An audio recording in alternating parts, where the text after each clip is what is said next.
Okay, Margaret and Sheila, take it away. Okay. Sheila, you're muted.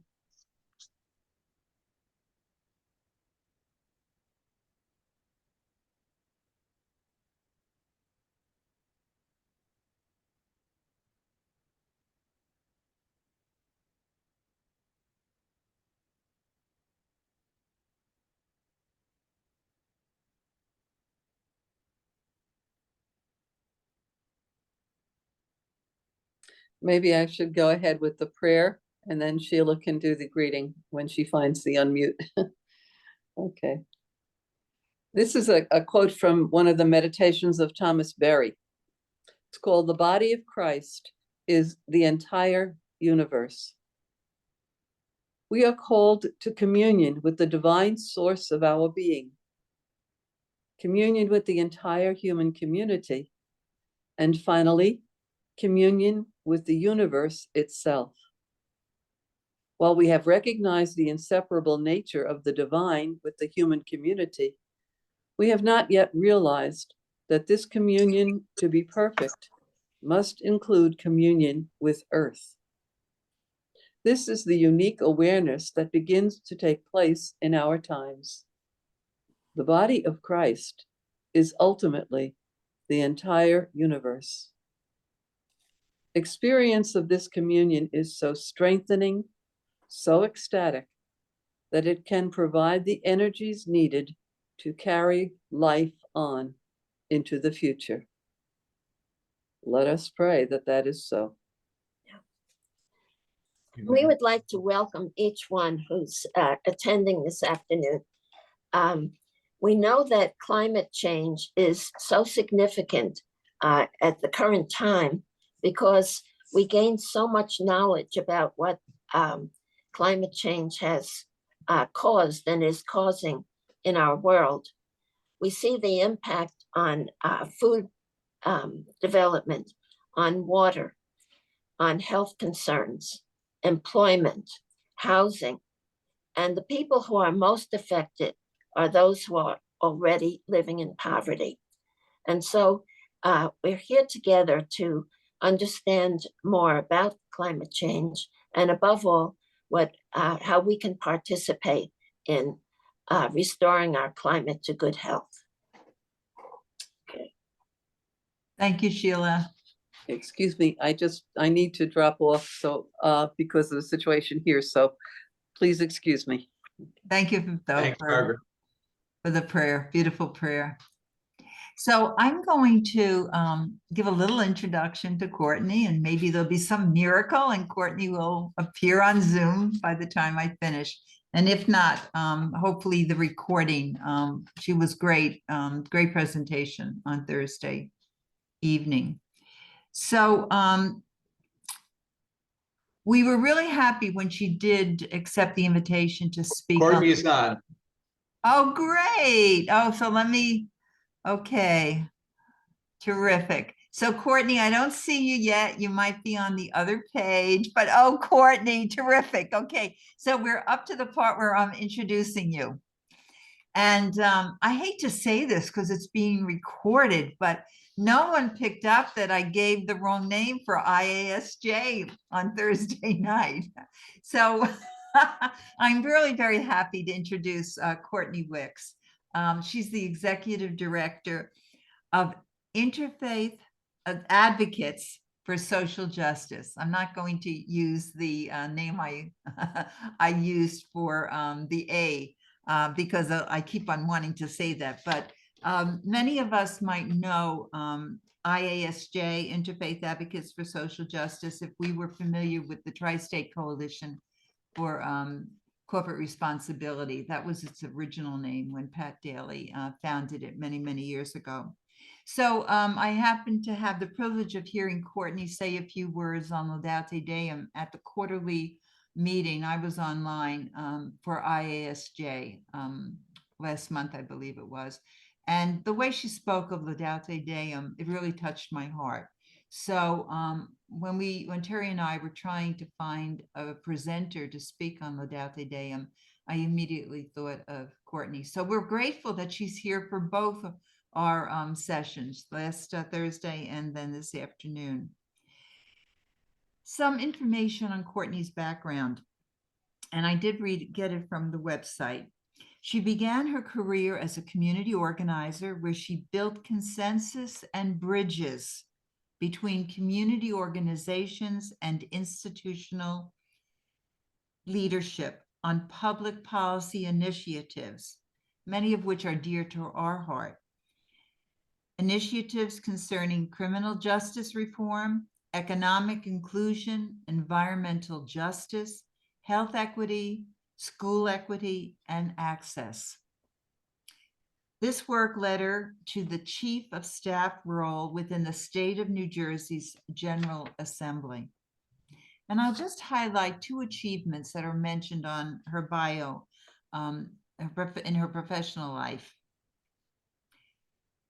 Courtney worked with Ramapo Indians leadership to galvanize support from members of New Jersey's congressional delegation and the governor's office for state and federal resources concerning an environmental disaster caused by Ford Motor Company's illegal dumping on Ramapo lands. And both our congregations kind of know where the Ramapo Indians kind of lay themselves or lay their hats. And for us, it's across the the river, across the Palisades. And it's kind of, at least where I'm familiar, up near Mahwah, New Jersey. So that's an area that certainly touches both of us. She also received the Barack Obama Leadership Award from the NAACP in 2014 for her work on criminal justice reform and school equity and access public policy initiatives. Courtney has earned an MBS in business management at St. Peter's University, and she's currently going for an MS in organizational leadership and development at Columbia University. So Courtney, we want to thank you for accepting this invitation to speak with us both times so we can really have your physical presence and just your spirit with us. So it's really great. Thank you. So take it away, Courtney. Thank you, Sister Carol, for the warm introduction twice in a row. I thoroughly enjoyed joining the sisters last week and talking about Laudate Deum. When I first joined the Tri-State, formerly Tri-State Coalition for Responsible Investment, and now Investor Advocates for Social Justice, I actually got quite lucky in that the Francesco Collaborative was hosting a workshop on Laudato Si. And so I was able to really participate very deeply for about 3 months. It was a 3-month intensive on Laudato Si. And so I really had the privilege and opportunity to kind of really do deep work, but deep work with other Catholic institutions that were also learning more about Laudato Si, as well as how do we apply it in our work. And the Francesco Collaborative did an amazing job in sort of laying out sort of the different pathways that we can take and where we ultimately would like to end up, which is really bringing forth a livable future that respects and honors the planet and respects and honors all life on this planet. And so fast forward to October, when the Pope released Laudate Deum, I read it cover to cover. I read it probably a good 10 times. And I have to say to you all that it called to me in ways that, I'm not saying that Laudato Si, I think, was deeply connecting to my identity as an Afro-Indigenous Catholic, and that was raised on Catholic teachings, Catholic social teachings, but also struggled with how do I see myself and in the Catholic Church. I think it's something that a lot of people of color that are of the Catholic faith have struggled with. How do we fit into the church? Do we see ourselves in the church? And does this church see us? And so when I read Laudato Deum, I felt like the Pope was calling us all back home, calling us all back home to continue to do this work, but also to really get us all to see that we are all in this together, and it's going to take all of us to come together, to unite, and to really work through these very pressing challenges that we see before us. And so just a little bit of history. My family started one of the oldest Black Catholic churches in the state of Louisiana. It was founded in 1897 in a town, an unincorporated town right outside of Opelousas called LeBeau, Louisiana. And my second great grandmother was, her mother was enslaved, and her father was the slaver. And so as part of Reconstruction, there was 3 children, of which my second great grandmother was a byproduct of that. And they were gifted land as part of the 40 acres and a mule. And there were all these policies that came down.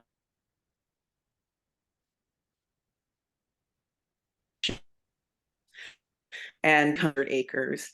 And so the first thing that she did was she donated a portion of the land to founding this Catholic church, and then another part of the land to creating a cemetery so that we could lay our ancestors to rest with dignity and peace. And so kind of been very much part of my upbringing. I go back quite often, over the years. And when I had my daughter, I wanted to make sure that she was baptized in that church. And so I'm just going to share my screen because part of how I talk about Laudate Deum is through the Afro-Indigenous lens. And the reason why I do that is it's such an important way for me to talk about Laudate Deum through sort of an anti-racist perspective, but also to be able to connect and show that, this is a quest that we are all connected to, and that we all have a role to play as we figure out ways to address this very real and present climate crisis. And so I'm going to share my screen. Hold on.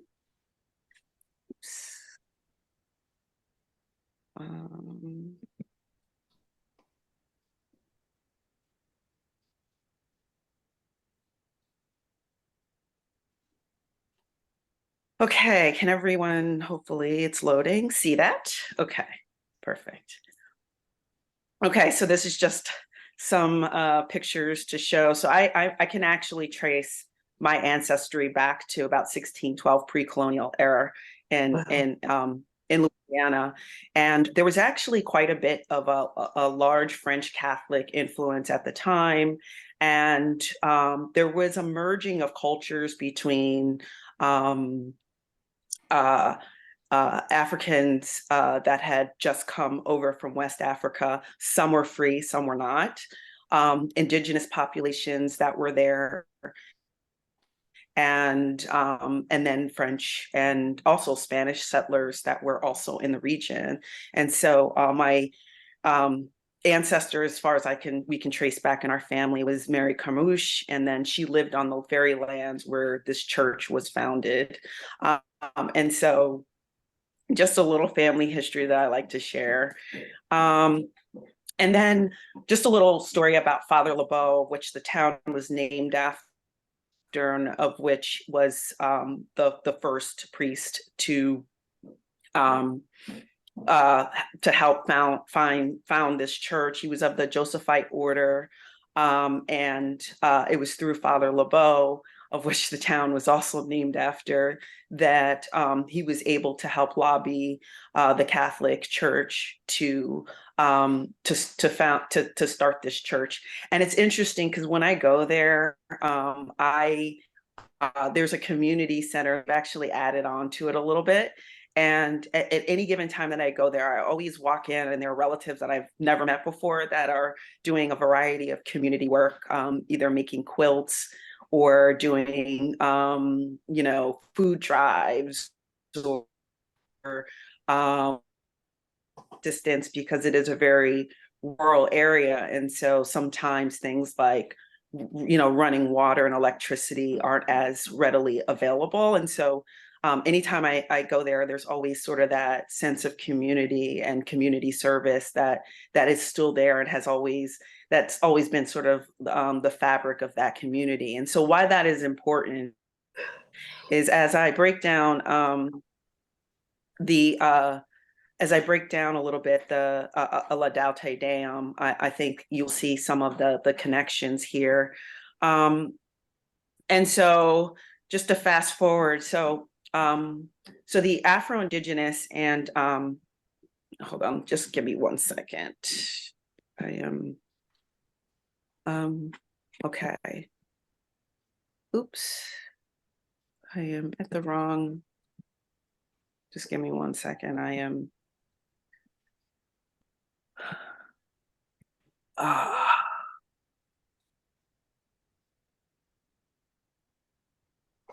I just kind of lost it.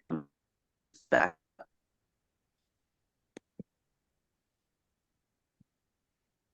Okay.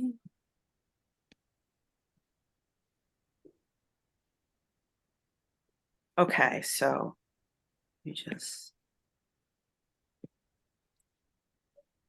All right, and.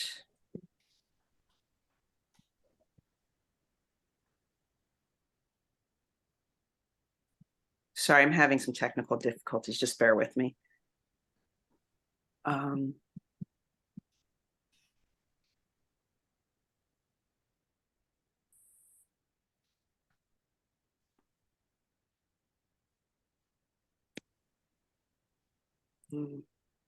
Back here.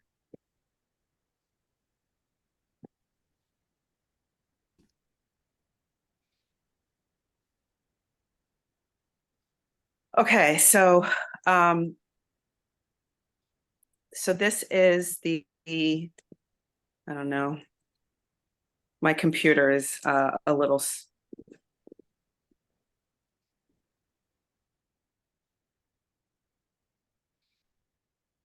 All right, I'm gonna just.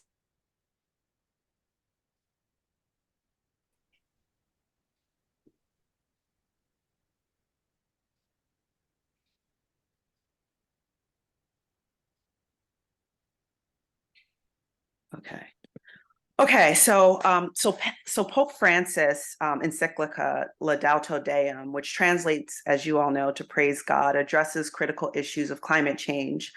So the misuse of climate change, the misuse of technology, and the need for a holistic approach to environmental and social justice. This document can be seen as a profound engagement with intersectional justice and Afro-Indigenous Catholic American identity in several ways. One, the emphasis on creation and the dignity of all life. The Pope echoes St. Francis of Assisi's reverence for all of God's creation, emphasizing the inherent dignity of all life forms. This resonates with Afro-Indigenous perspectives that often view humanity as an integral part of the natural world, rather than as separate or superior to it. The number two, critique of the technocratic paradigm. The encyclical criticized technological and economic power without regard for ethical considerations. This critique aligns with Afro-Indigenous critiques of colonialism and modernity, which often focus on the exploitation and degradation of the natural world for economic gain.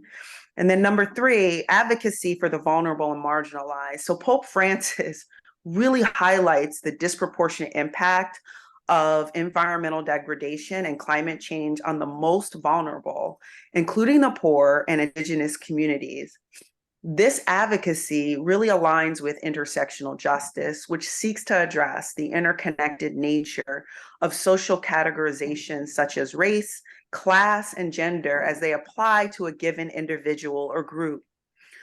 Number 4, call for global solidarity and action. The Pope urges a global response to the environmental crisis, emphasizing the interconnectedness of all people and the need for collective action. This global perspective resonates with Afro-Indigenous values of community and collective responsibility. Number 5, spiritual foundations for environmentalism. The encyclica grounds environmentalism in arguing that care for the earth is a form of worship and reverence for God's creation.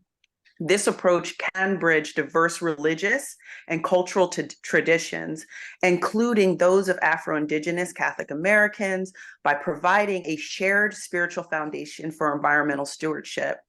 Number 6, empowerment and hope for the future. By advocating for a more just and sustainable world, the Pope's message fosters hope and encourages active engagement in creating a better future. This vision aligns with Afro-Indigenous aspirations for a world where all is valued and respected. In summary, Laudato Deum intersects with Afro-Indigenous Catholic American identity by emphasizing the sacredness of all creation, advocating for the marginalized, critiquing exploitive systems, calling for global solidarity, grounding environmental action in spiritual values, and fostering hope for a just and sustainable future. This encyclica represents a significant step in the Catholic Church's engagement with contemporary social and environmental issues, offering a framework that resonates with intersectional and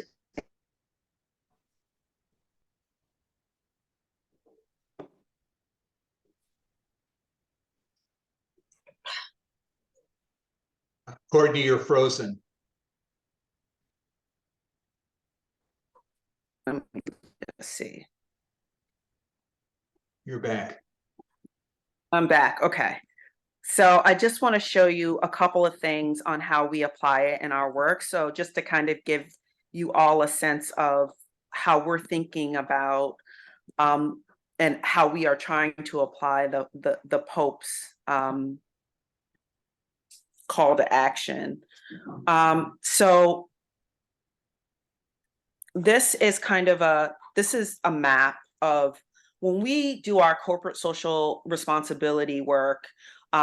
We've taken a handful of companies and we've mapped them across both the United States and in places where companies have impacts. And so if you just were to look at Honeywell and Dow, just to name a few that are on this map, these are a subset of communities and places where these companies have an impact on the environment, and also where areas where the climate crisis has been most prevalent, especially in the Deep South.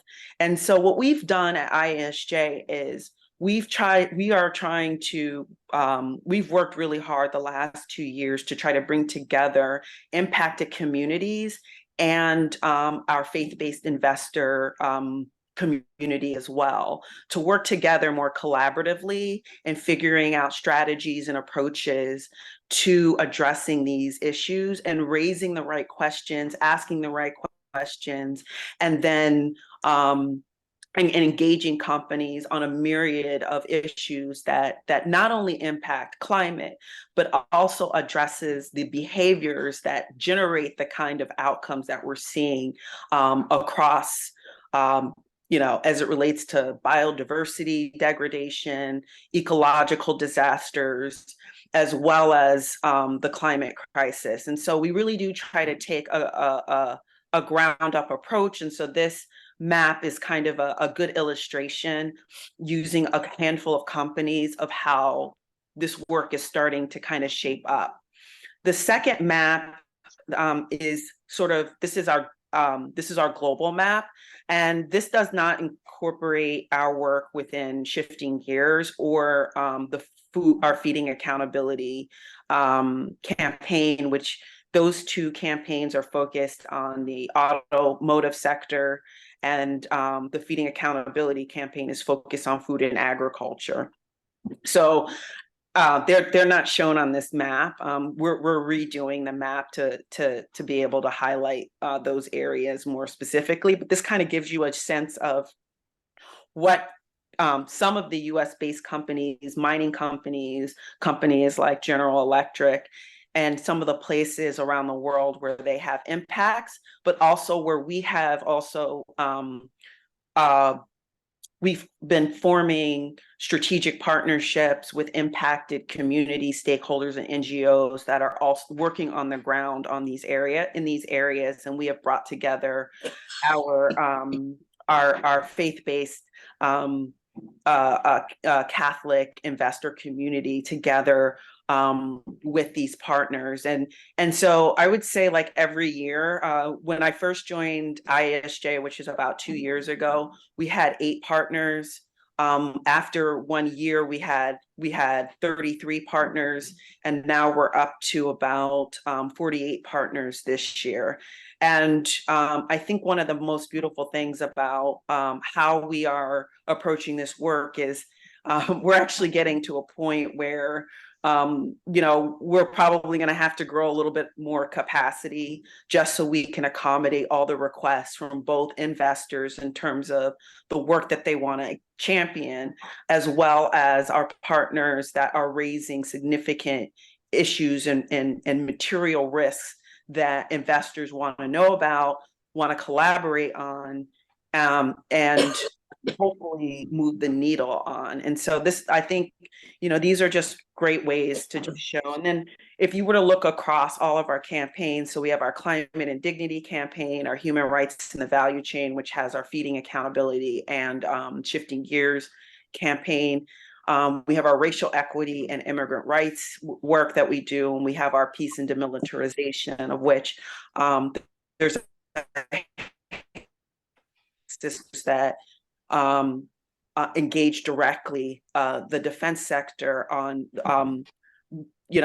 around committing to human rights, which kind of seems like an oxymoron. But I think one of the things that the sisters always say to me that are in this work is someone has to be the moral witness.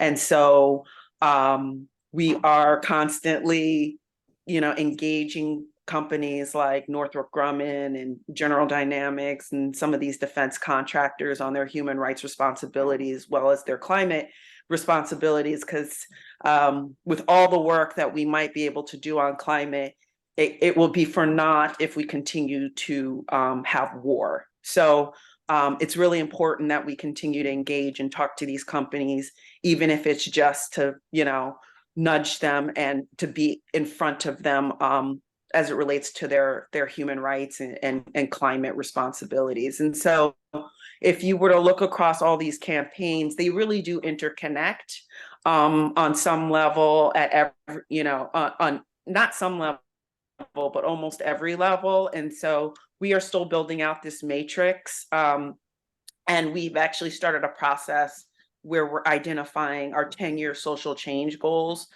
so that we can be more thoughtful and more intentional on effectuating systemic change, rather than thinking about on a year-over-year basis which companies we're going to engage, and not really be, it's a way for us to hold ourselves accountable to the work and to make sure that we are accountable to the kind of results we want to see and the kind of outcomes we want to see. So that is pretty much, that sums up my presentation. And I'm going to pause there. I've said a lot, and see if you have any questions.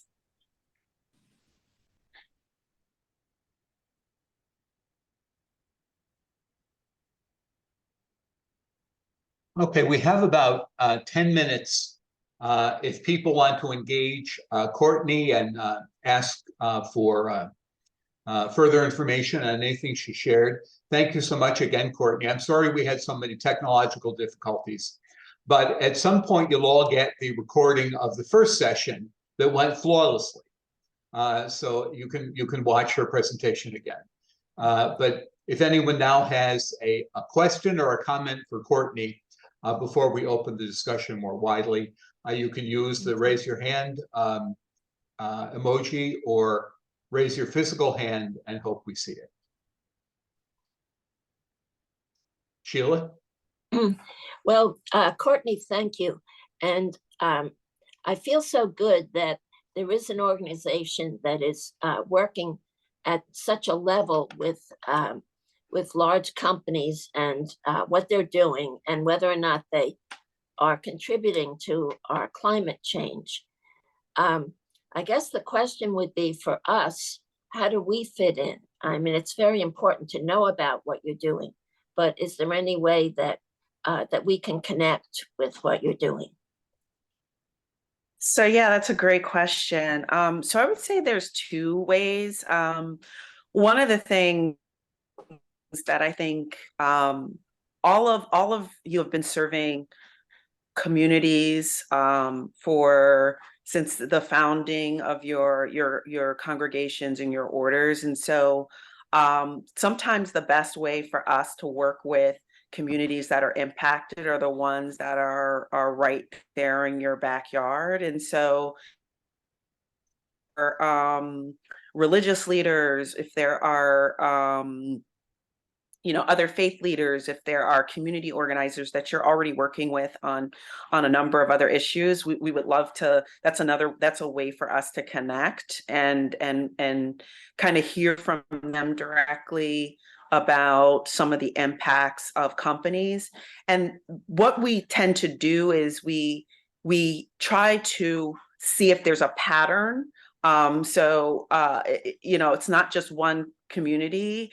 You'll be surprised that there are that one community actually ends up defining what might end up being a much larger systemic issue across multiple communities where companies have impacts. And so relationships of just with just your justice and peace coordinators, organizations that you're working with, relationships with faith leaders that are on the ground working with communities on a multitude of issues is a great way to start. And the other thing is, your portfolios.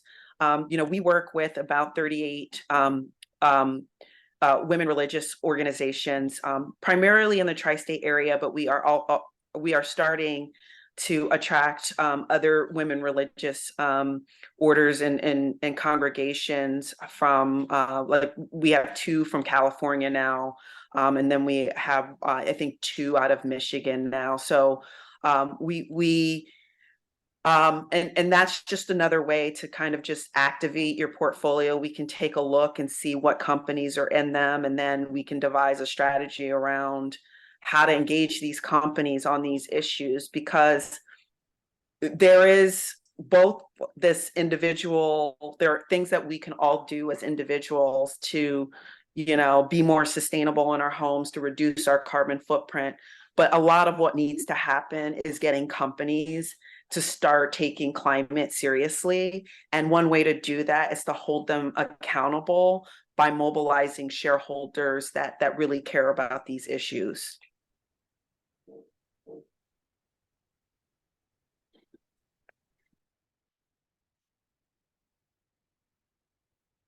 Anyone else? Kathy, are you raising your hand? Kathy Burns? You're muted. But you're not raising your hand? No, I wasn't raising my hand. Okay.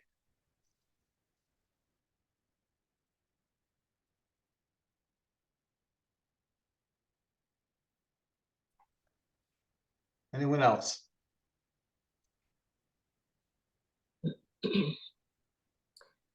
Just another go ahead. comment. it seems that investment agencies do have have a group of investments that do observe what we're looking for. That is care for the climate and good practice with employees. Is that your experience as well? So I would say that, so what advisors tend to do or investment professionals tend to do is they'll probably use, one of the frameworks like the ESG frameworks to, evaluate and assess companies that are in the portfolio.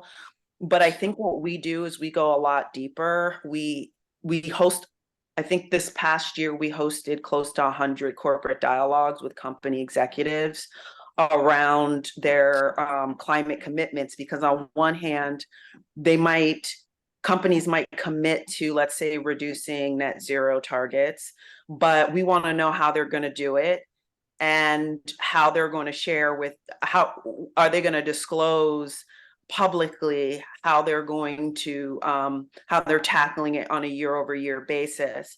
And what we found is that there's not really a great standard across the board with some of the ratings that are used by investment advisors. So some might put a heavy emphasis on the E, which is the environmental part, but not put a heavy emphasis on the S, which is the social part.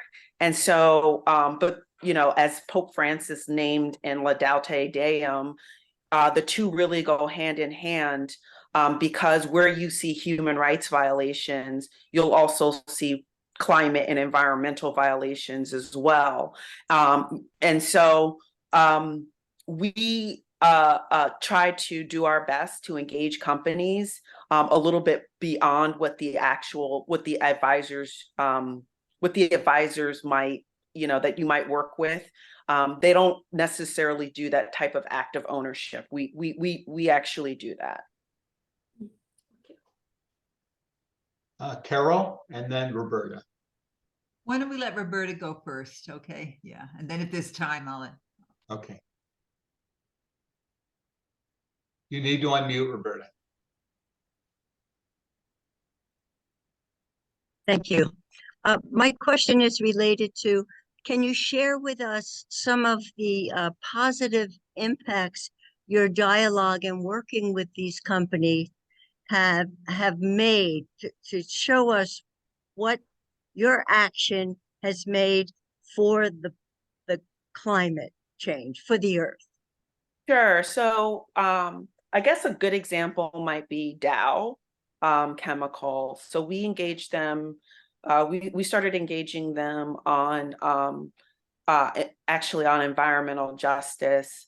I want to say about 15 months ago, and as a result, they agreed to conduct a third-party independent assessment of their practices, policies, and operations on how they might be impacting communities with various business activities that could be causing environmental damage in these places. And so as also a byproduct of that, we negotiated with them that they should consult with stakeholders in those communities as well, and not just the stakeholders that their foundation gives money to, but stakeholders that they may not have relationships with today, but are active and on the ground trying to hold the company accountable for some of its business operations in that particular location.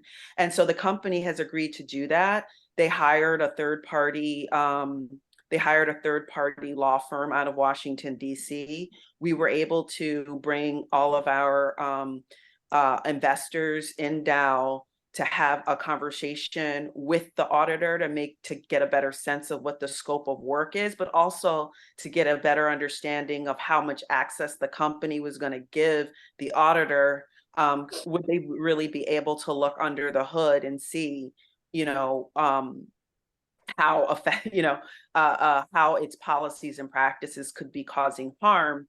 And so we've had quarterly meetings with them just to do check-ins. We also were able to provide them with an independent list of stakeholders of which they have interviewed and consulted with. And I think at some point in the early 2024, that report will be published. So that's just an example of how stakeholders and investors have come together to get a company to make a commitment that is intended to do to really just kind of look under the hood, do an assessment of a company's activities and practices and policies, and really start the process of healing and repair that is going to be really needed if we're gonna really, you know, address this issue. Thank you very much. I think one of the positive things of your sharing is that the stakeholders had a seat at the table in a sense, and Yes. a learning of how they too can impact corporations in favor of good. And Yes. hopefully that they would also be able to spread that news and share that information with other important people that need to be informed. Thank you. You're welcome. Thanks, Roberta. Carol? Yeah, if we have a few minutes. So Courtney, I'd like you to kind of respond to my question about how IASJ is involved in the food industry. I don't know what better way to say it, the Sure. feeding accountability. I think that's what maybe I heard at the last Yes. thing. And the human rights and the food industry, the value chain, from the point of view that part of our assembly proposal on climate change is we're focusing on food print. And Laudate Deum talks about power, both, you know, the power that's not being used widely by corporations and politicians, but our own grassroots power, what we're called to. So I'm just wondering if there's anything that you might be able to add from the perspective of Laudate Deum with what you're doing or what you have found out from your work regarding the food industries that might in some way kind of give us, and this might be a separate webinar at some point, you know, in terms of how as we learn about the power that we have with our food print. Any 1, 2, 3 little things you can say in a short time? Absolutely. So we have 2 primary partners here in the US, stakeholders. One is Coalition of Immokalee Workers, which are, it's an organization that does worker-driven corporate social responsibility in the name of farm workers and migrant workers in places like Florida, Georgia, and Texas. And then another group that we work with is Venceremos, which is an organization that works with workers in the meatpacking industry.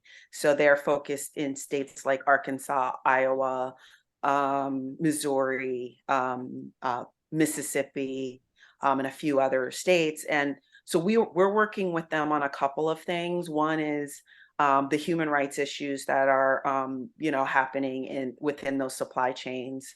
You know, there's in many of those states, they're rolling back protections for child laborers.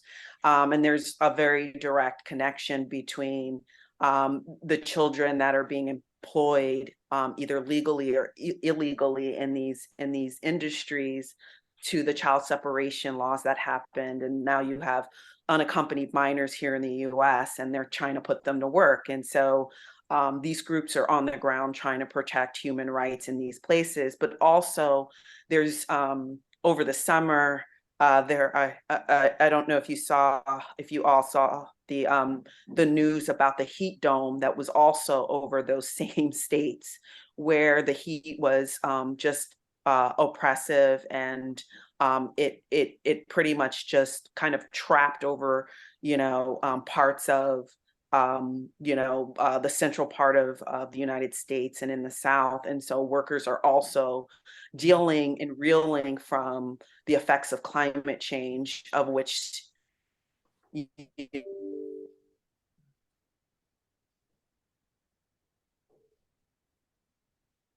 You're frozen again, Courtney.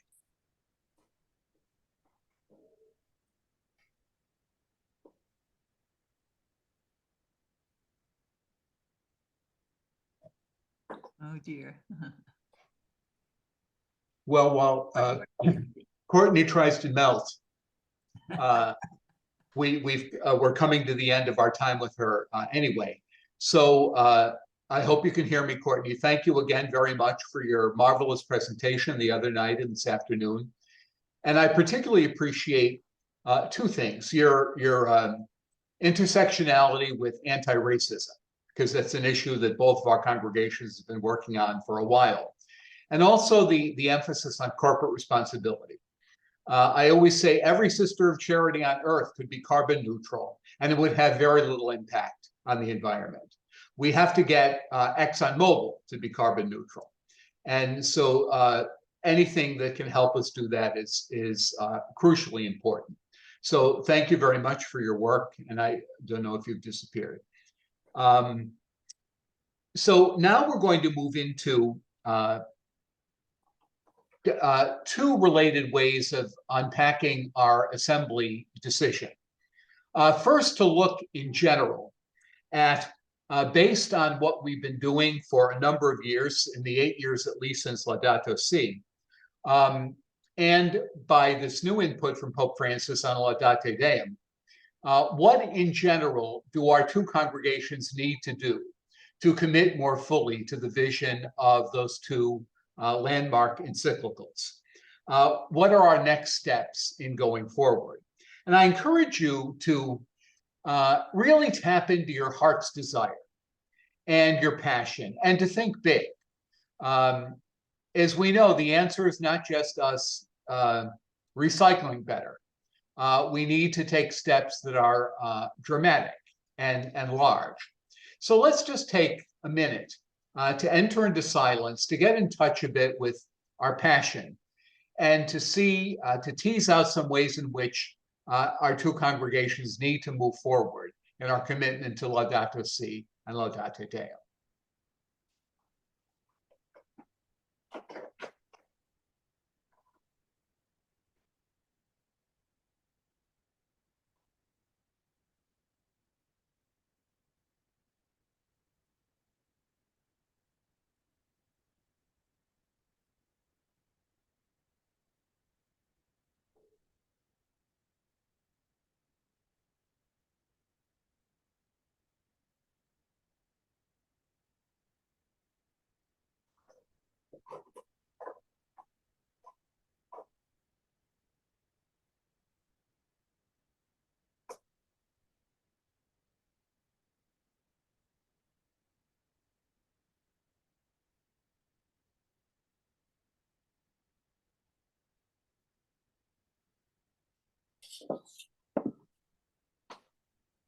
Okay, please either raise your hand physically or the raise your hand emoji to share where you hope our congregations will move in living the vision of these two encyclicals.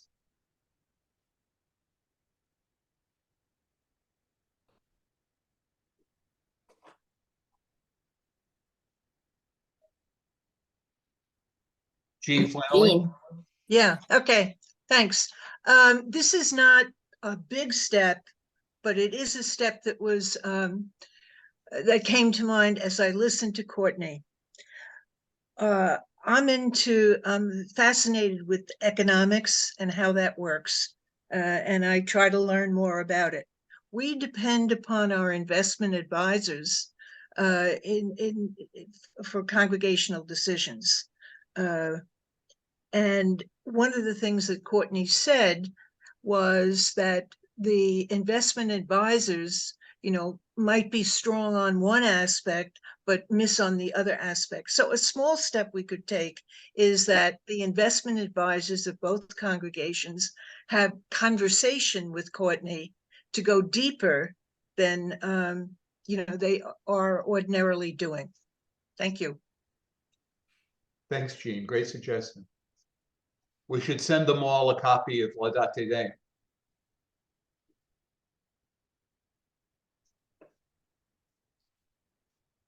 Anyone else?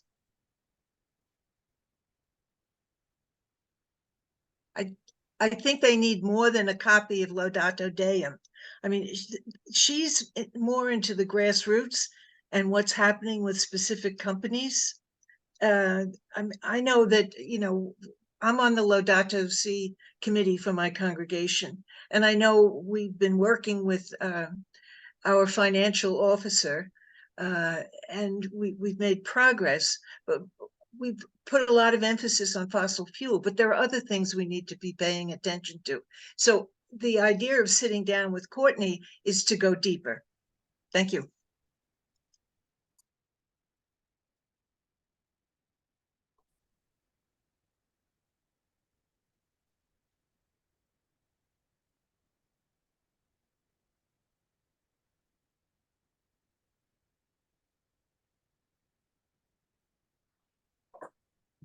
Anyone else? We couldn't shut the group up the other night, so. Is Margaret here? I And don't Margaret have Egan?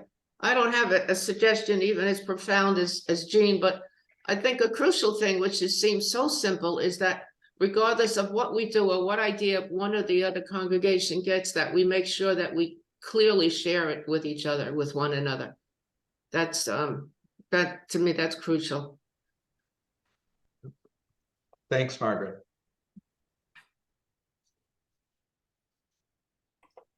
Sheila? I've been talking a lot, so if anybody else wants to remark.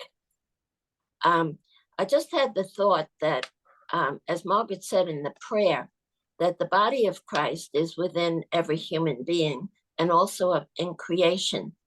And I think that concept is might be alien to some people. And I think it's a concept that we could communicate more in the prayer that we experience, and possibly sharing writings or even discussing that concept with people. I think it's kind of foundational. Thanks, Sheila.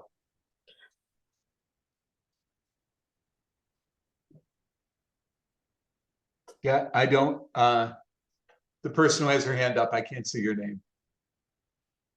The person with the earphones on. You need to unmute yourself. There you go. Eileen McGrory, Hello, Eileen. New York. I really don't know how to frame the question, but I know that has to do with sustainability. What can, and I guess it's about small steps, maybe it's big steps that our congregations can take, making our properties, our buildings more sustainable. I'm not even sure of all the ramifications of that, but I have to say that a while ago, a couple of years back, I think it was the Sisters of Charity in Nazareth.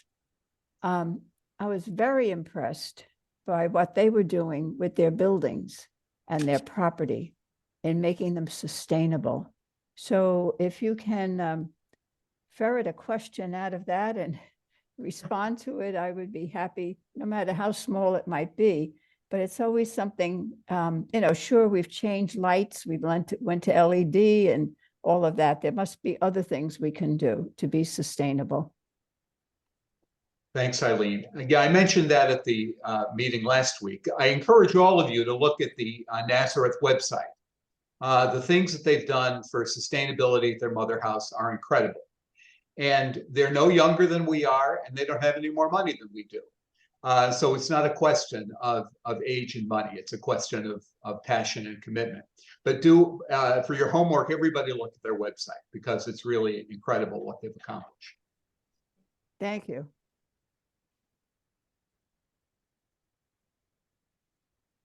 Mary Kay? Yeah, hi, Mary Kay here.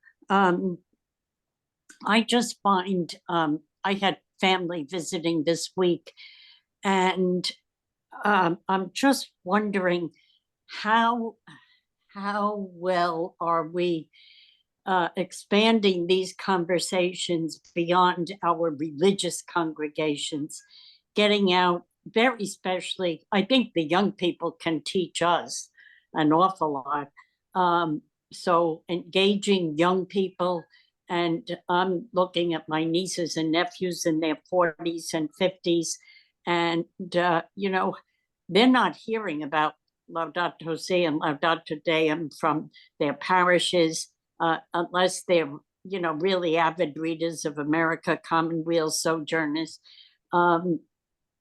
Somehow the general Catholic public, I don't think, are hearing these messages. So that to me would be a question, how to broaden our audience. Thanks, Mary Kay. I don't have the answer.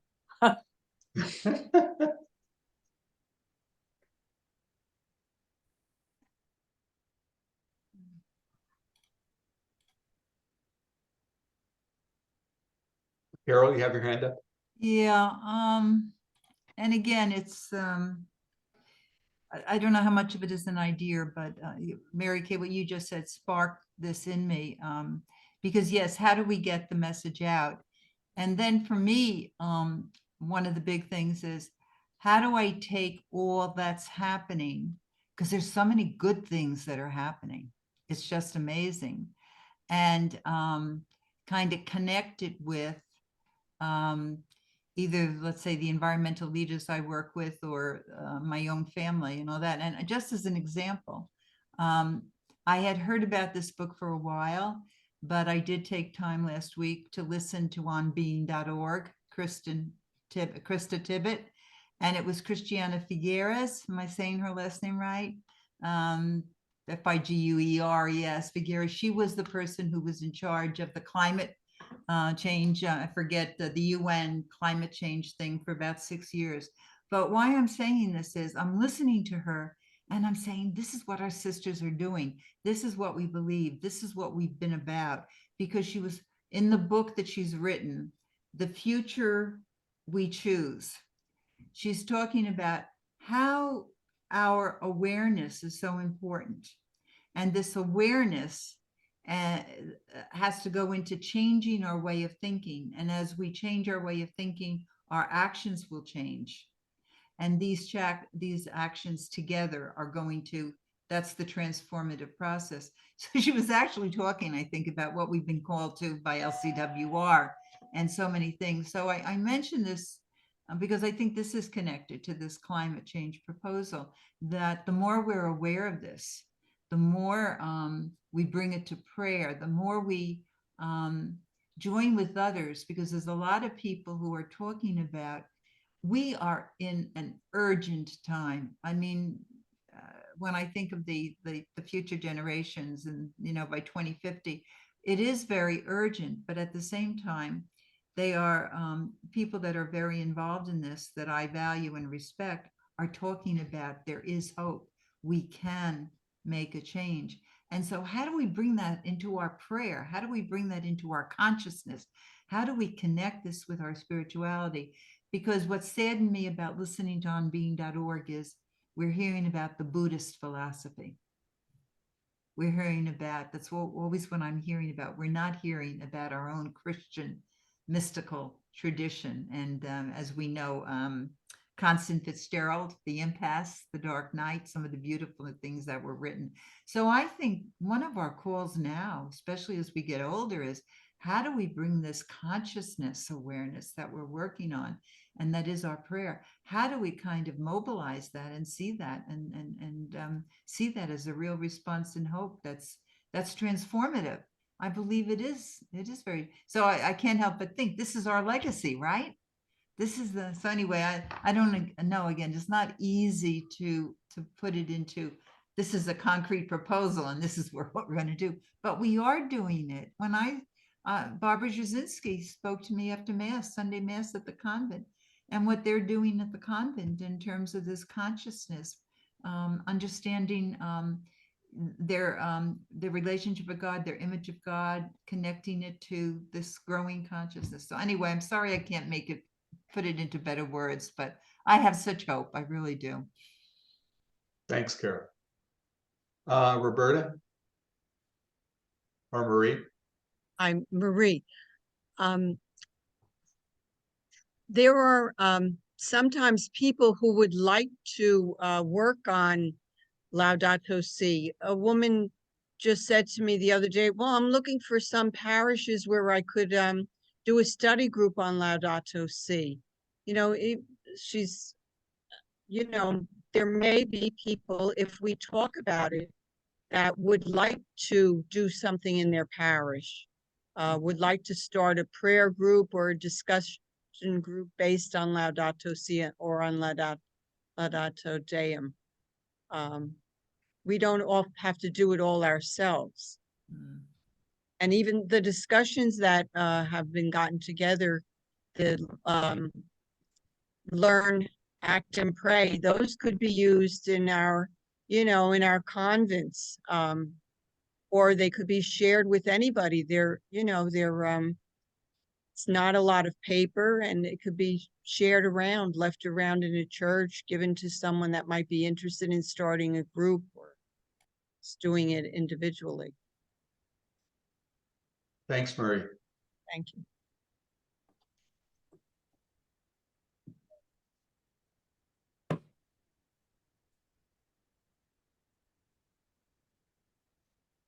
Anyone else on Laudato Si in general before we switch to food?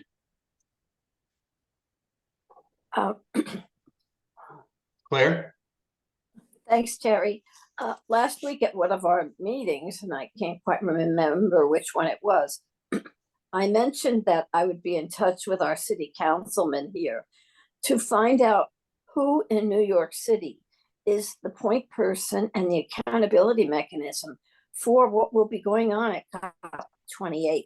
So I did talk to Monday morning, but I have not heard back. So I have a feeling they've taken this week off. But I'll call again next Monday because I do want to find out what is the point of accountability in our municipal government. And with everything being cut back, we still have to demand, advocate that the city invest in alternative energies. They can't just cut budgets, but there has to be a way that alternatives are brought to the fore and raised up as good investments or good job training opportunities. So I'm pending on that, but if anybody is interested to be part of a maybe a meeting with that person after COP28 is finished, let me know. Carol D'Angelo knows how to reach me, and so does Terry. Because I think when people come together and let them hear that we're watching or looking or asking questions, they get a little nervous and they'll do something about something. But anyway, thanks. Great idea, Claire. Thank you.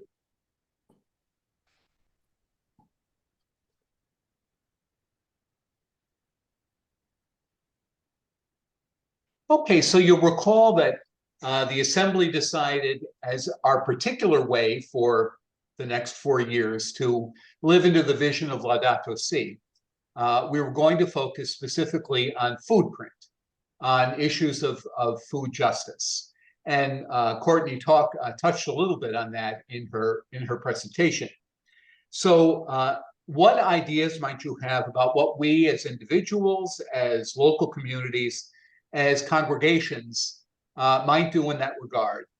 And perhaps what education or formation or help might our sisters and associates need to address the climate implications of the choices we make about what we put on our plates?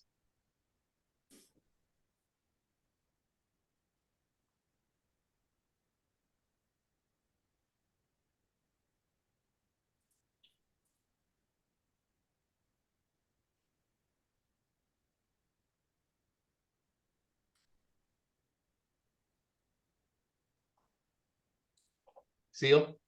You know, I think so much that is written and is of interest around food is related to health.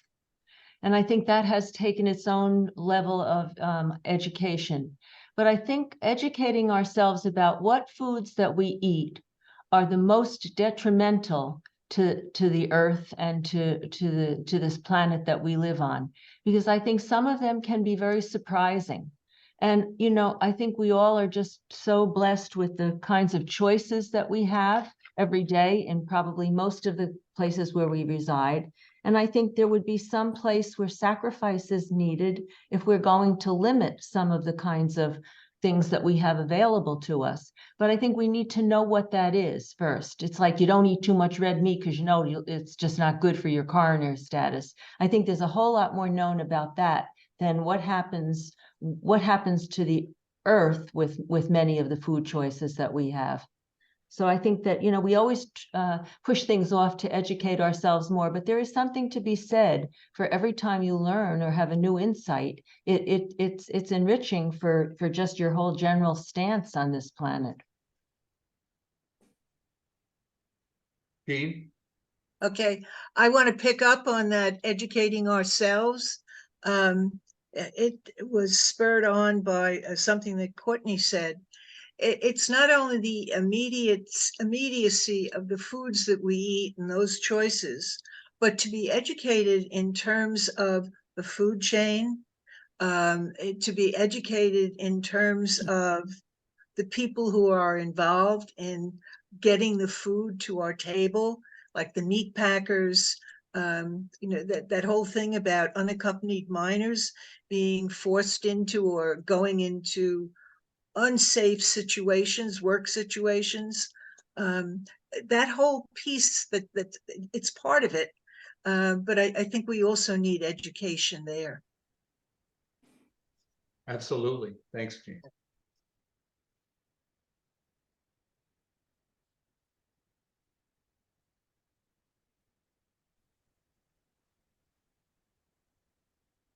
Francis? Thank you. I'm wondering if whenever I hear these ideas that we have, which are important to help other people to get the facts, hopefully we're not bypassing or overlooking organizations that are doing that today, that we can be a part of. There's Food and Water Watch and Food and Action Watch in New York State. There's Bread for the World in many different areas, and they seem to have localized projects as well as a general project that we could feed into. So the work having been done for us as to what and where the needs are, I think would be good places to plug into and maybe move from there. And that would put us on maybe the second or third step of the plans that we want to do to make this a better, healthier society for all. Thanks, Francis. Carol often points out, maybe she was going to do that right now, about the lobbying we've been doing lately on the Farm Bill. That brings together so many of these issues. And so we have been doing a lot of this for years. We've been working with Bread for the World, both our congregations, I think, doing the offering of letters every year for a long time. On St. Vincent Day, when we had 150 kids here for a Vincentian Day of Service, they all wrote a letter, Bread for the World letter, for advocating for the Farm Bill. So you're right, we need to hook into a lot of these organizations that are doing this, and we have been. I was going to mention that. And that's, Fran with their Global Poverty Committee has really helped us a lot with the Bread for the World and the Farm Bill. I think, as you were talking, but I want to I feel moved to say, the issues are great.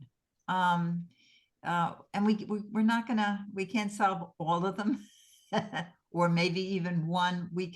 It's that one step makes the difference. Each action is important, that Laudato Si says. So I feel moved at this point, is that I don't think we're meant to feel, well, if we do feel overwhelmed, because we can't help how we feel, but if we feel overwhelmed, I think we need to step back and breathe and say, what's expected is not that we, or maybe the better positive thing is, what's expected is that we take You know, we breathe in, and what are we passionate about? What's moving us? Where do we feel, you know, we're being called? And sometimes that's basically sometimes in just in prayer. And, you know, you're just not up to doing anything physical or even clicking on the computer for the link, but trusting that the power of prayer, but also saying, you know, just choose one thing, just choose one thing. And I think that's where we have to believe in the power of the fact that we are all one. We're all one. And so that we take one step, someone else takes another step, that somehow it's going to come together. Because if we're going to go into the future with this climate crisis, we need to really step back and really be in touch with this power within us, that it's not just us, but we're working together and it's God. So anyway, I just felt moved to say, because people can feel overwhelmed. I always like the words of the great James Baldwin, who said, "It's not a matter of numbers, it's a matter of passion." So to tap into our passion despite our diminishing numbers. And I was at a justice thing with the Medical Mission Sisters last week. And at some point at one of their assemblies, instead of coming up with a plan to do this or that, they invited every sister to get in touch with their passion and to act on it. And in terms of justice issues, and remarkable things came out of it. So there's a lot to what Carol and James Baldwin are saying.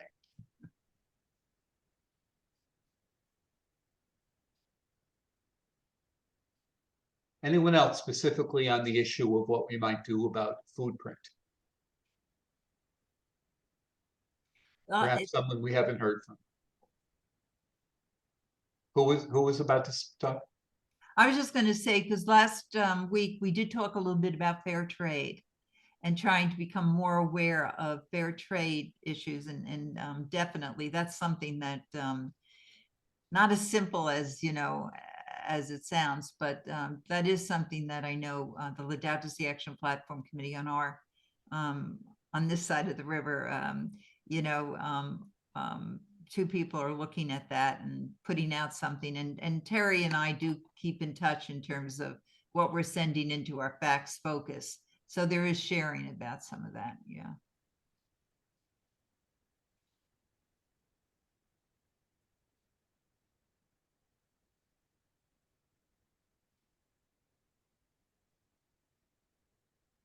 Someone who hasn't spoken, perhaps?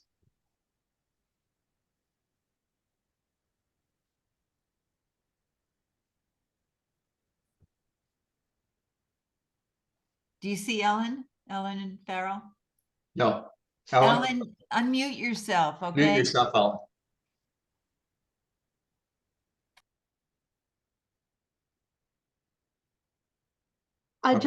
I just think that what both communities are doing in being consistent about keeping all of this in front of us, because you can get lost, or the rest of us can get lost in everydayness of things and don't always have the conscious awareness of some of this until the next facts or focus comes or something happens on the television, and then we realize, oh yeah. So I think don't underestimate the value of that, because I do think there's great value in consistent reminders of this.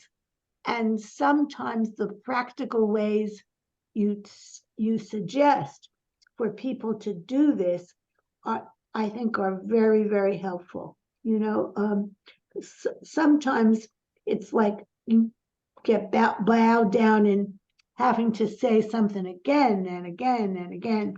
But I do think we shouldn't let that go, because I do think it does help.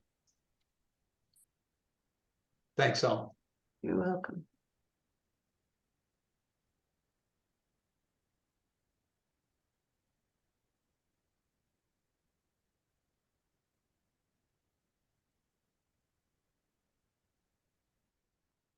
Michelle?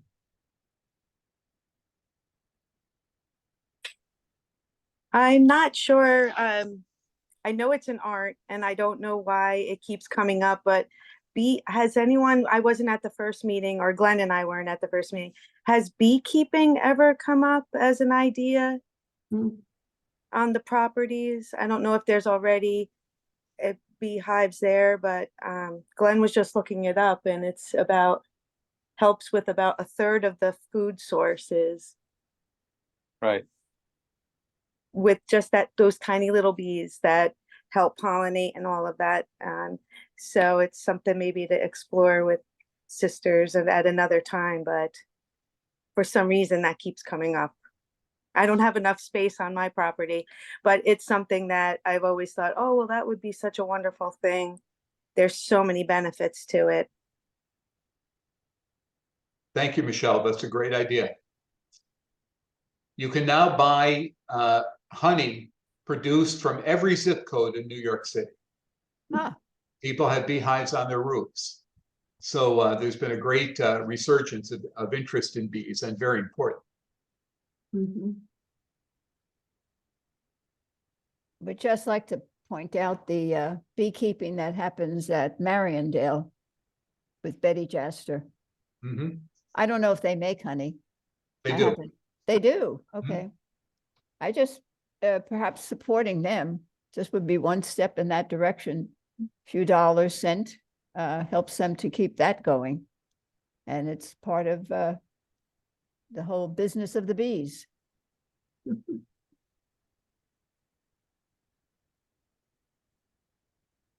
The place where our eco-spirituality group went for a retreat in Vermont, we've gone there a couple of years, had bees, but between last year and this year, the bees all ran away.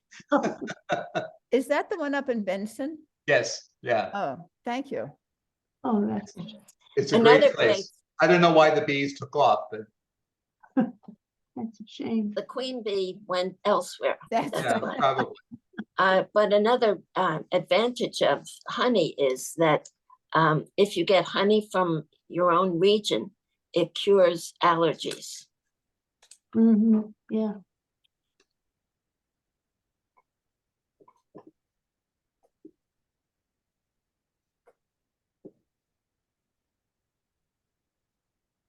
Roberta again? Or Marie again? Hi, it's Marie. In one of the Salesian magazines, they spoke of high school students who have created small patches of gardens on the front lawn. Not a huge, not the whole lawn or anything like that. And they're trying to create that corridor that's needed to keep the bees and the butterflies alive. So something like that, you wouldn't have to, I looked at the picture, there was just something, maybe a small circle of pollinator flowers and plants. Thanks, Marie. We have a neighbor that we noticed, they have like a very manicured patch of untouched grass. And there's actual a sign on there that says, please pardon our weeds, we're helping the bees. You just reminded me of that. So there really is such a beautiful connection. I know it's an art. And I think even though a queen bee might fly out, they do go somewhere else, like with that whole idea of creation, that you keep them for ourselves, but also sometimes they're meant to be in another area. But there's always like this place you go to for another queen bee. I know it's an art, it's not easy, but I do know that people who do it, they seem very much involved with it for the whole environment, not just the benefits of the honey, but although that's really good too. But we only buy local honey. So Thanks. that's.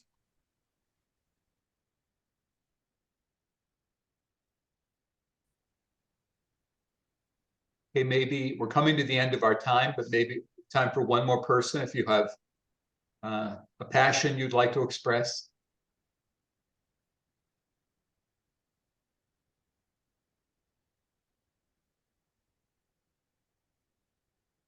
I don't know if I'd call it a passion, but composting has often come to my mind.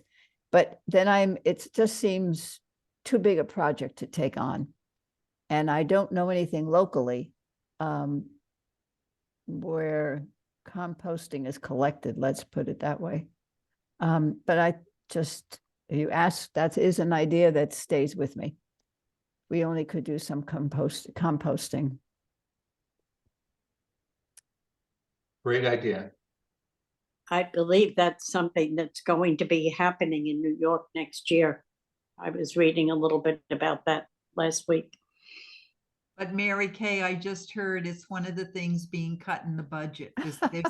There's actually a little bit of advocacy that they were, but we do have to pray for that. Yes. New York City's facing a lot of budget cuts, and that was one of the things they're talking about. Yeah, I know. In our Assemblyman's news notes last week, he highlighted a farmer's market in the Norwood section of the Bronx, and it does composting and receives compost from neighbors when they have their market there. I think it's 2 days a week. Great. Thanks, Claire.